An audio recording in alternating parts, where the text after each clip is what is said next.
여러분, 안녕하세요. 혹시 이런 생각 해보신 적 있으신가요? 나는 노년을 잘 보내고 있는 걸까? 주변을 보면 참 신기합니다.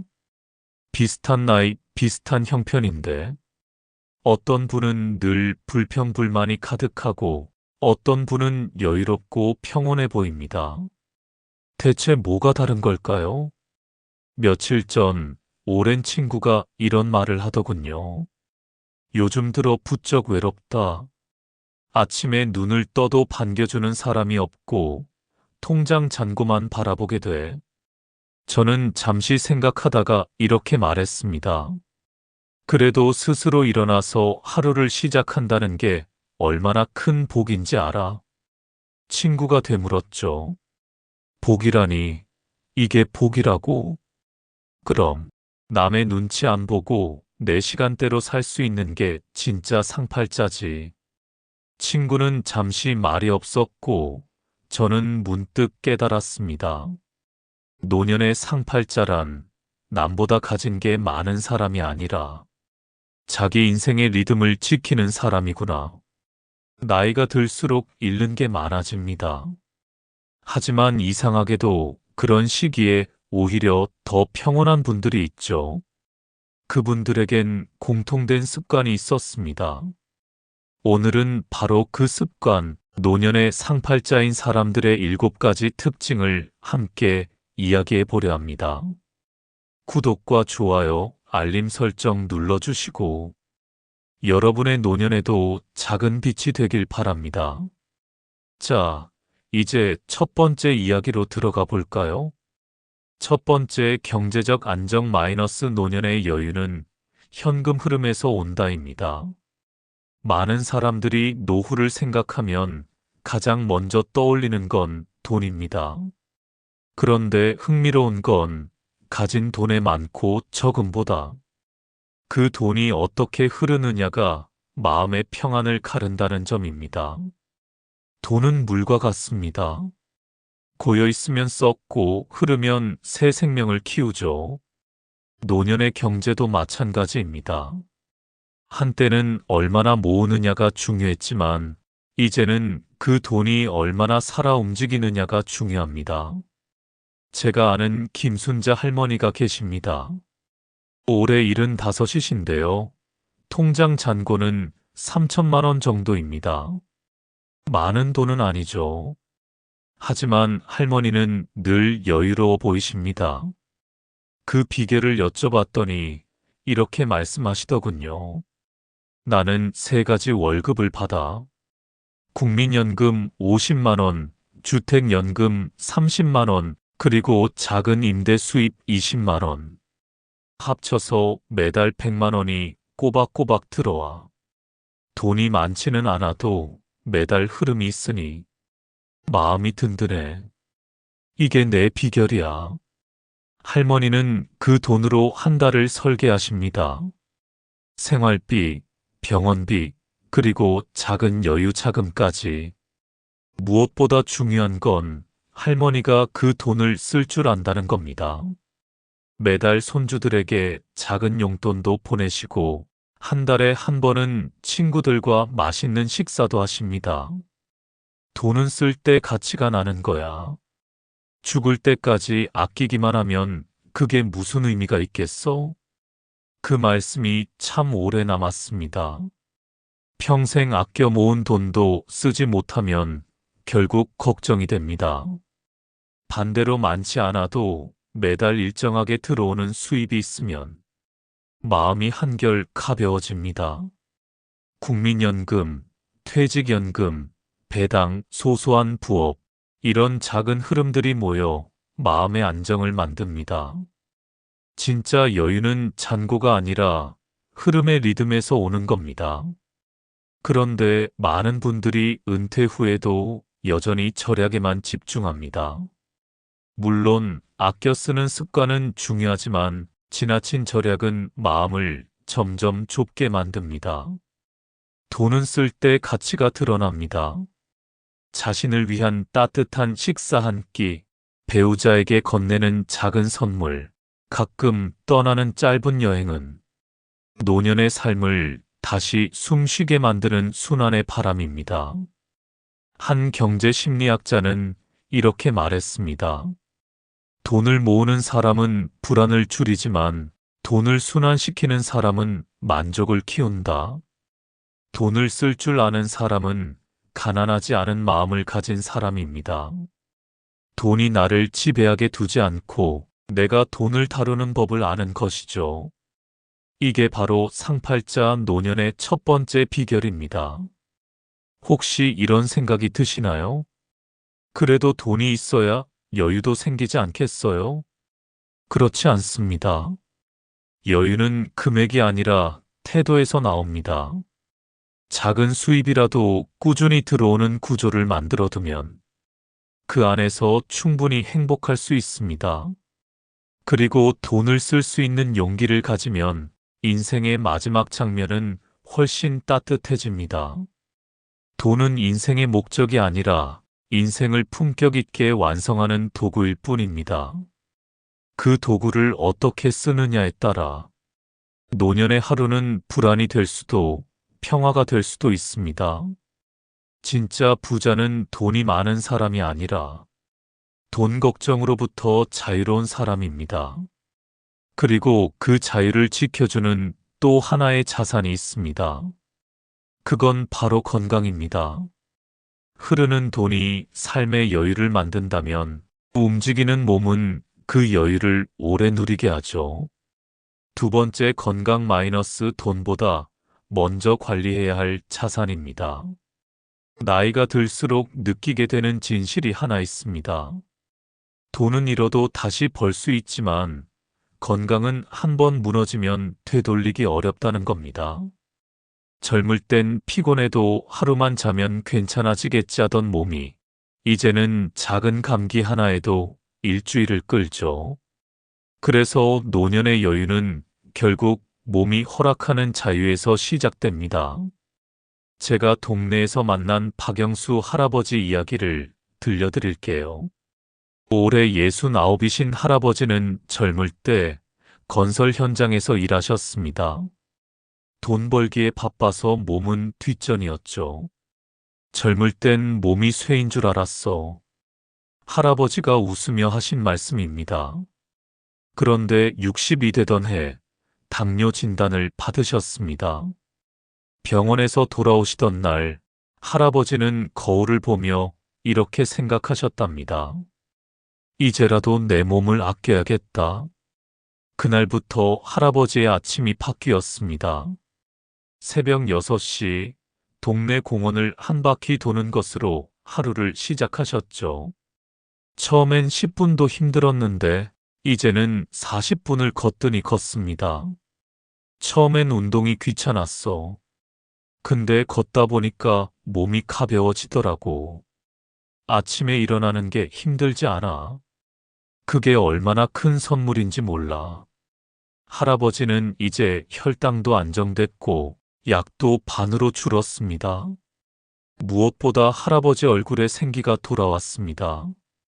건강은 돈 들이지 않고도 지킬 수 있어. 그냥 매일 조금씩 움직이면 돼. 많은 분들이 이렇게 말씀하십니다. 돈도 없는데 운동은 무슨 운동이야?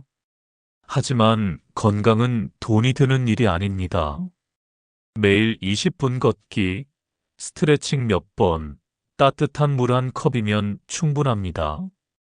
몸은 우리가 생각하는 것보다 훨씬 작은 관심에도 반응합니다. 매일의 꾸준함이 약보다 강하고 규칙적인 생활이 명약이 됩니다. 건강은 단지 병이 없는 상태가 아니라 내가 하고 싶은 일을 스스로 할 수 있는 힘입니다. 이 자율의 힘이 남아있을 때 사람은 자신을 잃지 않습니다. 아침에 스스로 일어나고 식사 준비를 하고 친구를 만나러 나갈 수 있는 힘, 그게 바로 진짜 노년의 자산이죠. 또 한 가지 놓치기 쉬운 게 있습니다. 몸만 건강해도 마음이 병들면 결국 삶은 무너집니다. 스트레스, 분노, 외로움은 눈에 보이지 않는 독입니다. 누적된 감정이 혈압이 되고 불면이 되고 결국 질병이 됩니다. 그래서 진짜 건강은 몸과 마음이 함께 균형을 이루는 상태입니다. 한 노학자가 이런 말을 했습니다.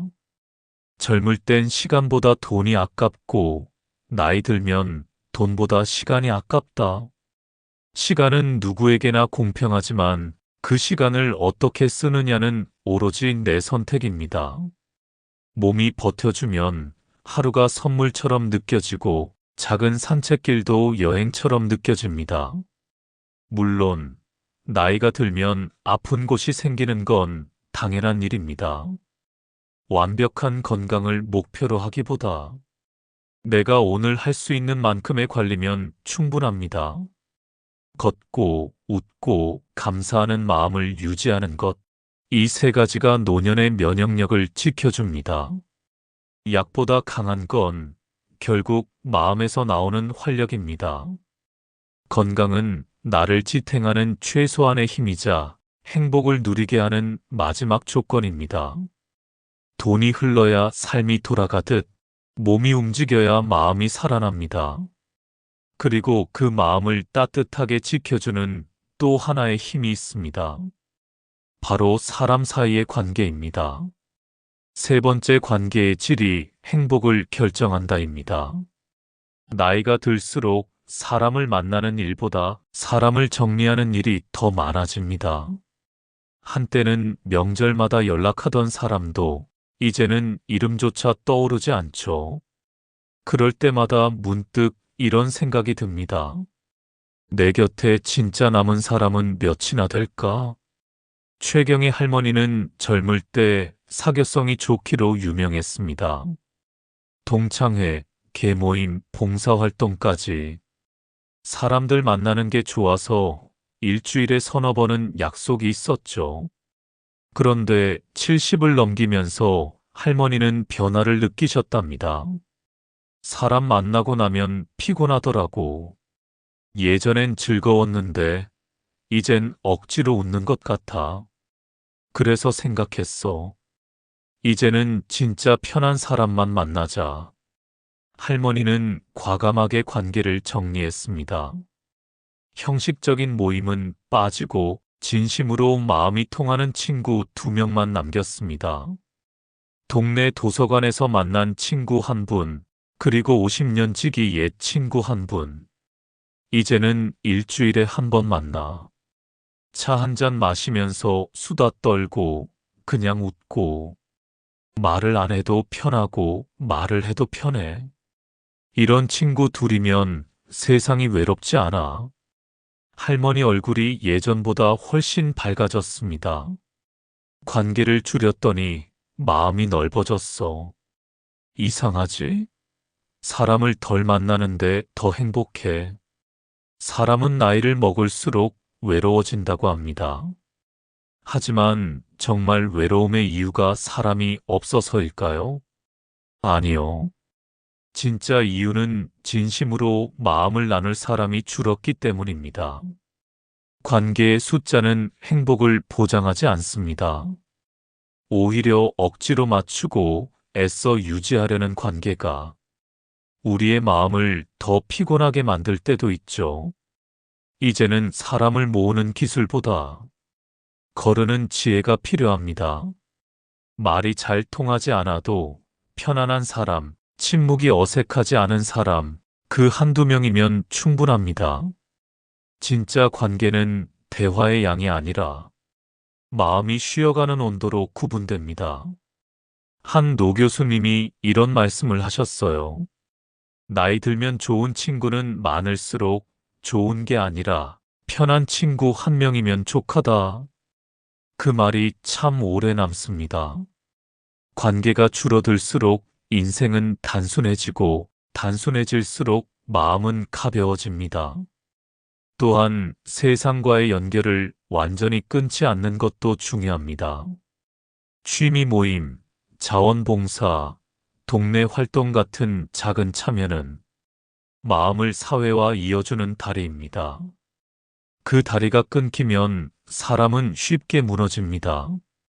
누군가와 함께 웃을 수 있는 시간, 그게 곧 노년의 면역력입니다. 혹시 이런 경험이 있으신가요? 억지로 맞추던 관계를 정리했더니 오히려 마음이 편해졌던 순간. 그게 바로 관계의 질이 회복된 증거입니다. 진짜 좋은 관계는 나를 피곤하게 하지 않고 나답게 만들어줍니다. 이제는 사람의 숫자가 아니라 내 마음이 편한지를 기준으로 관계를 정할 때입니다. 마음이 편한 관계 하나면 충분합니다. 그 한 사람이 내 인생의 평화를 지켜줍니다. 그리고 그런 관계의 가장 가까운 형태가 바로 가족입니다. 네 번째, 의지보다 신뢰로 바꾸는 가족 관계의 지혜입니다. 나이가 들수록 가족은 삶의 마지막 울타리가 됩니다. 하지만 아이러니하게도 그 울타리 안에서 가장 큰 상처를 주고받기도 하죠. 자식에게 기대했던 마음이 돌아오지 않을 때, 배우자와의 오랜 침묵이 낯설게 느껴질 때, 우리는 문득 이렇게 생각합니다. 가족이란 게 도대체 뭘까? 이철수 할아버지는 평생 아들만 바라보고 사셨습니다. 좋은 대학 보내려고 과외비를 아끼지 않았고, 결혼할 때도 집 한 채 마련해 주셨죠. 아들이 잘 되면 내 노후는 걱정 없겠지. 그렇게 생각하셨답니다. 그런데 막상 은퇴하고 나니 아들은 할아버지가 생각했던 것만큼 자주 연락하지 않았습니다. 한 달에 한 번 오면 다행이었고, 통화도 네 하며 급하게 끊기 일쑤였습니다. 할아버지는 처음엔 서운했습니다. 내가 이렇게까지 해줬는데. 그 생각에 밤에 잠을 못 이룰 때도 많았죠. 그러던 어느 날 할아버지는 깨달았습니다. 아들도 자기 인생이 있구나. 내가 아들에게 너무 많은 걸 기대했어. 아들은 내 노후를 책임질 의무가 없어.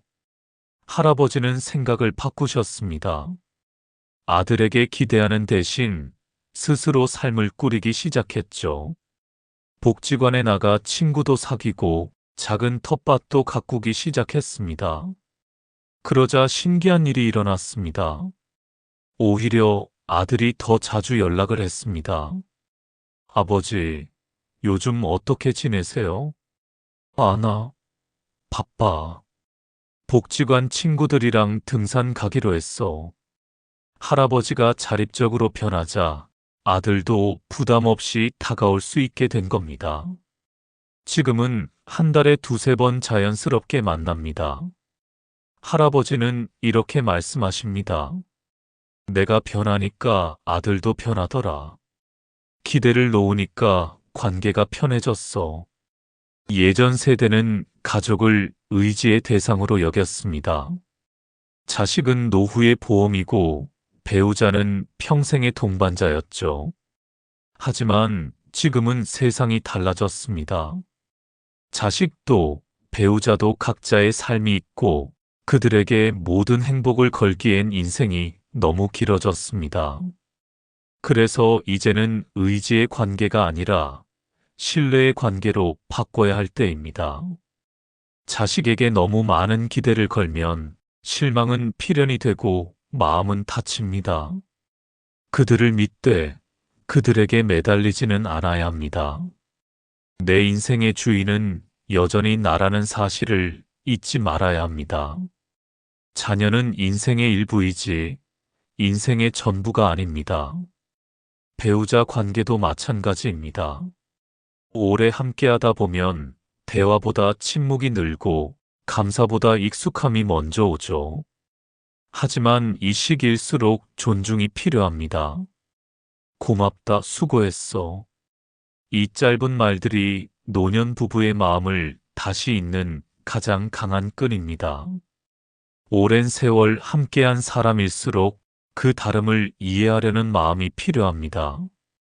가족 관계는 시간보다 마음의 온도로 유지됩니다. 자식이 자주 찾지 않아도 그들이 행복하게 살고 있다면 그걸로 충분합니다. 그 행복을 멀리서 바라볼 줄 아는 마음, 그게 부모의 품격입니다. 또한 가족에게 모든 정을 쏟기보다 자신에게도 따뜻함을 나눠야 합니다. 혼자 있는 시간은 외로움이 아니라 회복의 시간입니다. 그 시간을 통해 나 자신과 다시 친해질 때 가족에게도 더 너그럽게 다가갈 수 있습니다. 가족은 서로를 붙잡는 관계가 아니라 서로의 삶을 응원하는 동반자입니다. 기대가 줄어들면 마음은 편해지고 편안한 마음은 다시 사랑을 불러옵니다. 이게 바로 신뢰로 이어지는 가족의 거리입니다. 그리고 그 평온한 마음을 지켜주는 또 다른 비결이 있습니다. 바로 취미와 루틴, 하루를 스스로 설계할 수 있는 힘입니다. 5번째, 하루를 설계하는 힘이 곧 삶의 활력이다입니다.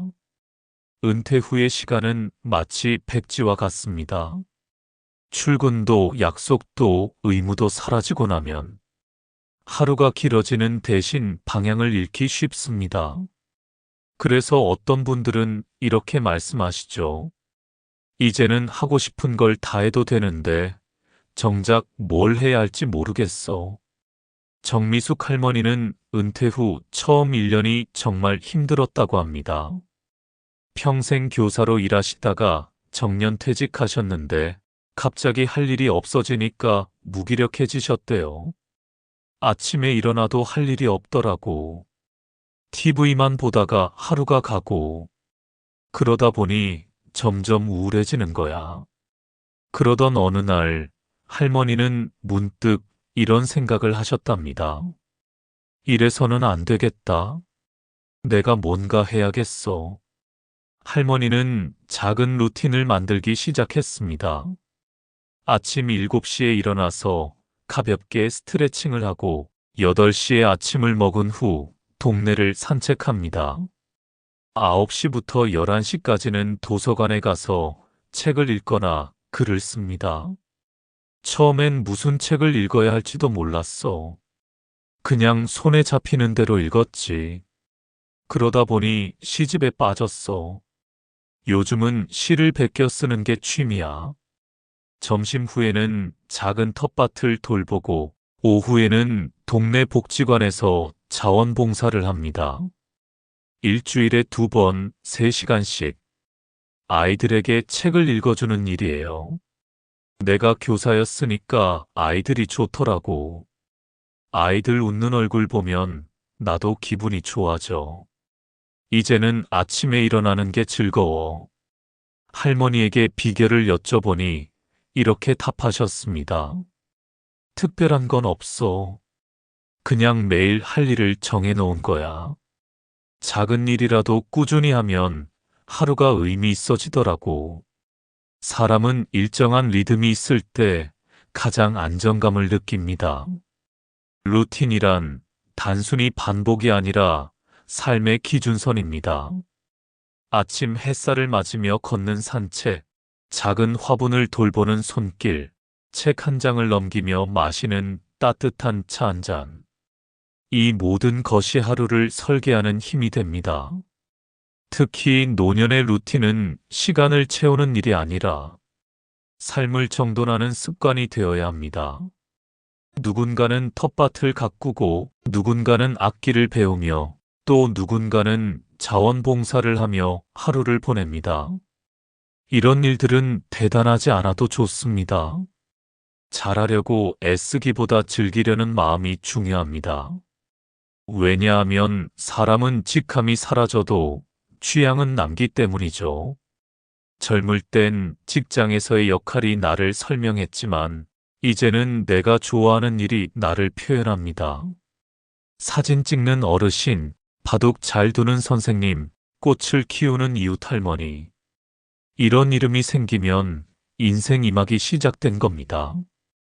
혹시 이런 생각이 드시나요? 이 나이에 무슨 새로운 걸 배워? 그렇지 않습니다. 나이는 숫자일 뿐, 배움에는 끝이 없습니다. 새로운 루틴을 시작하는 순간, 인생은 다시 움직이기 시작합니다. 작은 습관 하나가 하루의 활력을 바꾸고 그 활력이 일상의 온도를 높여줍니다. 루틴이란 결국 오늘을 의미 있게 만드는 도구입니다. 하고 싶은 일보다 할 수 있는 일을 찾아 꾸준히 하는 것, 그게 노년의 지혜입니다. 아침에 일어날 이유가 있다는 건 아직 인생이 나를 기다린다는 뜻이니까요. 이렇게 마음의 리듬이 생기면 과거의 상처나 후회도 조금씩 옅어집니다. 그래서 다음 비결은 마음의 정리입니다. 6번째 용서는 상대가 아닌 나를 위한 해방입니다.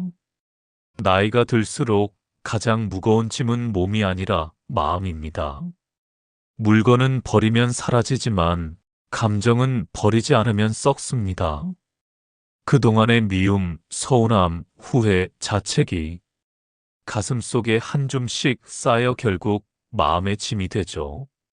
강명자 할머니에게는 20년 넘게 연락하지 않던 동생이 있었습니다. 젊었을 때 부모님 유산 문제로 크게 다퉜대요. 할머니는 그 일을 평생 잊을 수가 없었습니다.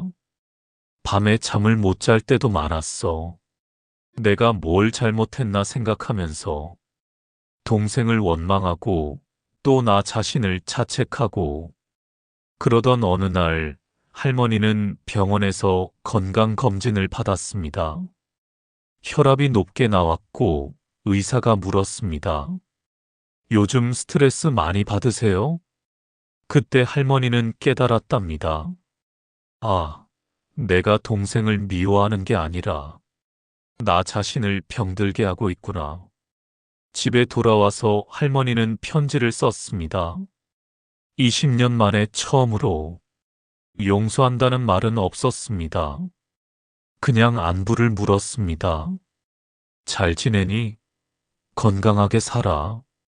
동생에게서 답장이 왔습니다. 언니 미안해. 나도 후회하며 살았어. 두 사람은 다시 만났고 오랜 시간 이야기를 나눴습니다. 할머니는 이렇게 말씀하셨어요. 용서한다는 게 동생을 위한 게 아니더라고. 내 마음을 가볍게 하기 위한 거였어. 그 짐을 내려놓으니까 숨이 편해지더라. 할머니는 이제 혈압도 정상이고 밤에도 잘 주무신답니다. 20년을 미워하며 산 게 아까워. 진작 놓을 걸 그랬어. 많은 분들이 이렇게 말합니다. 이 나이에 무슨 용서야. 그냥 잊고 살면 되지. 하지만 잊지 못한 감정은 사라지지 않습니다. 그건 시간이 지나도 모양만 바뀐 채 마음속에 남아 나를 조용히 괴롭힙니다. 용서란 상대를 위한 게 아니라 결국 나 자신을 자유롭게 만드는 선택입니다. 괜찮아, 그럴 수도 있지. 이 짧은 말 한마디가 마음의 공기를 바꿉니다. 그 말을 진심으로 내뱉는 순간 묵은 감정의 먼지가 한 줌씩 사라집니다. 이건 거창한 수행이 아닙니다. 매일 하루 끝에 스스로에게 묻는 것만으로도 충분합니다. 오늘 나는 누구를 미워했는가? 그리고 조용히 대답하세요. 그래도 괜찮아. 그 한마디가 내일의 마음을 새로 시작하게 합니다. 우리는 살아오면서 수많은 관계 속에서 상처를 받지만 결국 그 상처를 치료할 수 있는 사람은 나뿐입니다.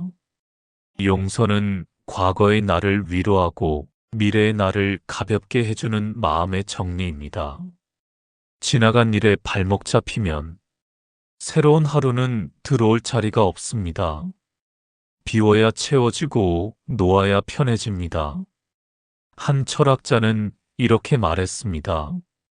용서는 기억을 지우는 일이 아니라 그 기억에 끌려다니지 않는 일이다. 그 말처럼 마음의 정리는 망각이 아니라 선택입니다. 이제는 괜찮다고 스스로에게 허락하는 용기죠. 마음을 비운 사람은 얼굴이 편안해지고 말이 부드러워지며 하루의 속도가 느긋해집니다. 그건 세상과 화해한 사람의 표정입니다. 그리고 그런 마음의 여유가 생기면 삶은 다시 배움의 자리로 우리를 이끕니다. 7번째 배움은 나이를 멈추게 하고 자존감을 되살린다입니다. 많은 분들이 이런 말을 하십니다. 이 나이에 뭘 새로 배워? 하지만 그 말 속에는 두 가지 감정이 숨어 있습니다. 하나는 두려움이고 또 하나는 자신에 대한 포기입니다. 그런데 진짜 젊음은 나이에 있지 않습니다. 새로운 것을 배우려는 마음에 있습니다. 윤동철 할아버지는 올해 76이십니다. 평생 농사를 지으셨던 할아버지는 스마트폰을 쓸 줄 몰라서 항상 답답해 하셨습니다. 손주들이 사진을 보내준데도 못 봐. 카톡이 뭔지도 모르겠고 나는 늙어서 안 돼. 그러던 어느 날 동네 복지관에서 스마트폰 교실이 열렸습니다. 할머니가 권하셨지만 할아버지는 고개를 저으셨죠. 내가 그걸 어떻게 배워? 너무 늦었어. 하지만 할머니가 계속 설득했고 결국 할아버지는 복지관 문을 두드렸습니다. 첫 시간은 정말 힘들었답니다.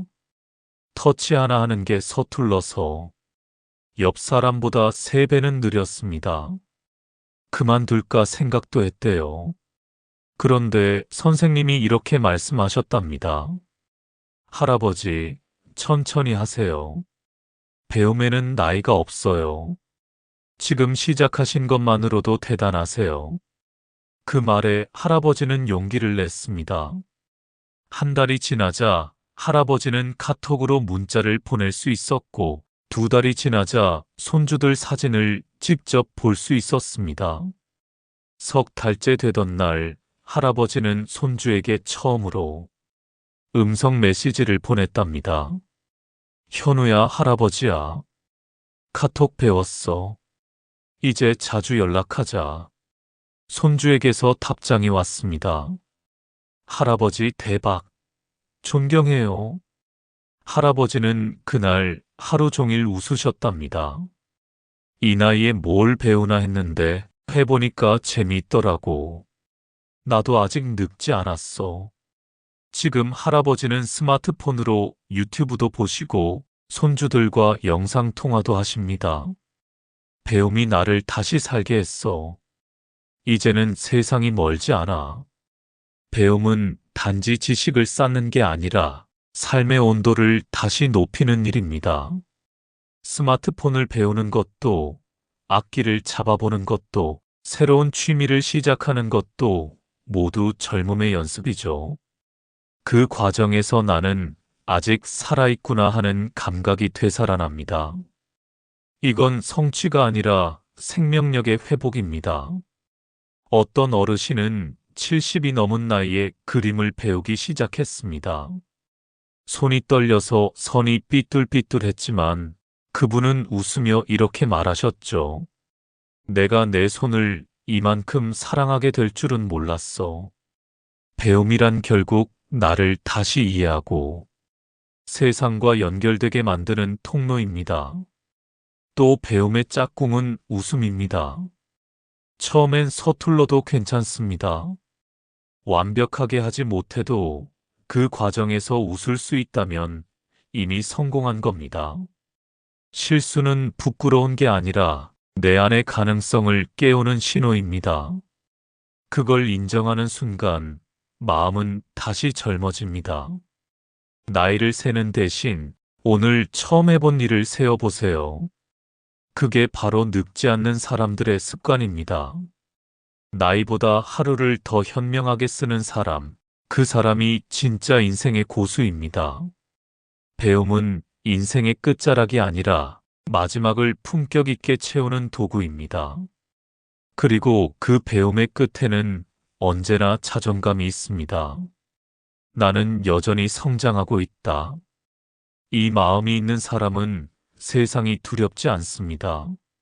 새로운 기술을 배우든 마음을 배우든 중요한 건 내가 여전히 배우고 있다는 감각입니다. 그 감각이 살아있는 한 인생은 결코 멈추지 않습니다. 오늘 이야기한 7가지 지혜를 돌아보면 행복한 노년은 결코 거창한 것이 아니라는 걸 알 수 있습니다. 돈이 많다고 상팔자가 아니고 자식이 잘 된다고 마음이 편한 것도 아닙니다. 진짜 상팔자는 스스로의 삶을 조용히 다스릴 줄 아는 사람입니다. 흐르는 돈으로 불안을 잠재우고 움직이는 몸으로 하루를 세우며 좋은 관계로 마음을 데우고 가족과의 신뢰로 집을 평화롭게 지키는 사람. 거기에 작은 취미와 일정한 루틴이 더해지고 용서로 마음을 비우며 배움으로 자신을 다시 일으켜 세운다면 그보다 더 복된 노년이 있을까요? 노년은 더 이상 남은 시간이 아니라 삶의 진짜 본질이 드러나는 시기입니다. 젊을 땐 세상을 배우지만 나이 들면 자신을 배웁니다. 그 배움 속에서 우리는 비로소 삶이란 결국 소유가 아닌 이해라는 걸 깨닫게 되죠. 오늘 하루 거울을 보며 이렇게 속삭여 보세요. 나는 아직도 성장하고 있다. 그 한마디가 인생의 방향을 바꿉니다. 상팔자란 멀리 있는 복이 아니라 지금 내가 가진 하루를 온전히 느낄 줄 아는 마음입니다. 인생은 결국 마음이 만든 풍경입니다. 돈이 조금 모자라도 건강이 예전 같지 않아도 사람이 줄어들어도 괜찮습니다. 마음이 평안하면 그게 곧 상팔자입니다. 오늘 영상이 여러분의 하루에 작은 빛이 되었길 바랍니다. 지혜로운 인생을 함께 만들어가고 싶다면 지금 구독과 좋아요, 알림 설정 눌러주세요. 다음 시간에는 또 다른 삶의 이야기로 찾아뵙겠습니다. 당신의 노년이 언제나 따뜻하길 바랍니다.